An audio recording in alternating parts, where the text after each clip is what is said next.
बिस्मिल्लाहिर्रहमानिर्रहीम। अस्सलाम वालेकुम। नबी करीम सल्लल्लाहु अलैहि वसल्लम ने फरमाया, जो शख्स 100 मरतबा ला इलाहा इल्लल्लाहुल मलिकुल हक़्क़ुल मुबीन पढ़ेगा तो उसको फिक्र व तंगदस्ती से पनाह मिलेगी, कब्र की वहशत से निजात होगी, माल व दौलत से नवाजा जाएगा और उसके लिए जन्नत के दरवाजे खोल दिए जाएंगे।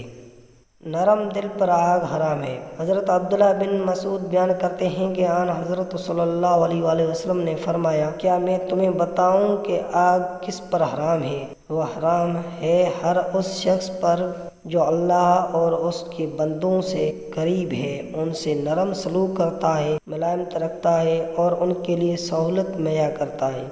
औरत के फितने से बचने वाला। रसूलुल्लाह सल्लल्लाहु अलैहि वसल्लम ने फरमाया, क़यामत के दिन अर्श इलाही के साए में वो शख्स भी होगा जिसे कोई हसब नसब वाली हसीन औरत अपनी तरफ बुरे इरादे से बुलाए और वो कहे कि मैं अल्लाह से डरता हूँ।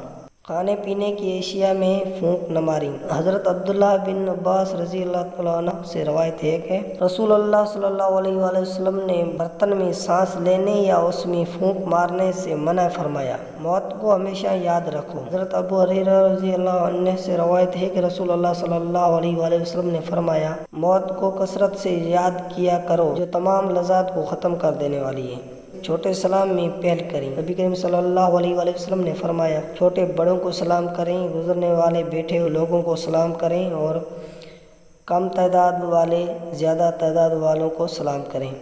रसूलुल्लाह सल्लल्लाहु अलैहि वसल्लम ने फरमाया, आदमी के घटिया होने के लिए यही काफ़ी है कि वो अपने मुसलमान भाई को हकीर समझे। शफ़ाअत मुस्तफ़ा सल्लल्लाहु अलैहि वसल्लम से फैज़याबी का नुस्ख़ा। रसूलुल्लाह सल्लल्लाहु अलैहि वसल्लम ने इरशाद फरमाया, क़यामत के दिन मेरी शफ़ाअत से सबसे ज़्यादा फैज़याब होने वाला वो शख्स होगा जो सच्चे दिल से ला इलाहा इल्लल्लाह कहेगा।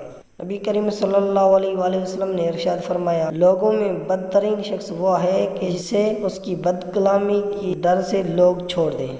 रसूलुल्लाह सल्लल्लाहु अलैहि वसल्लम ने इरशाद फरमाया, अल्लाह सुब्हानहू व तआला इरशाद फरमाते हैं, जिसने मेरे किसी दोस्त से दुश्मनी रखी, मेरा उसके साथ ऐलान जंग है।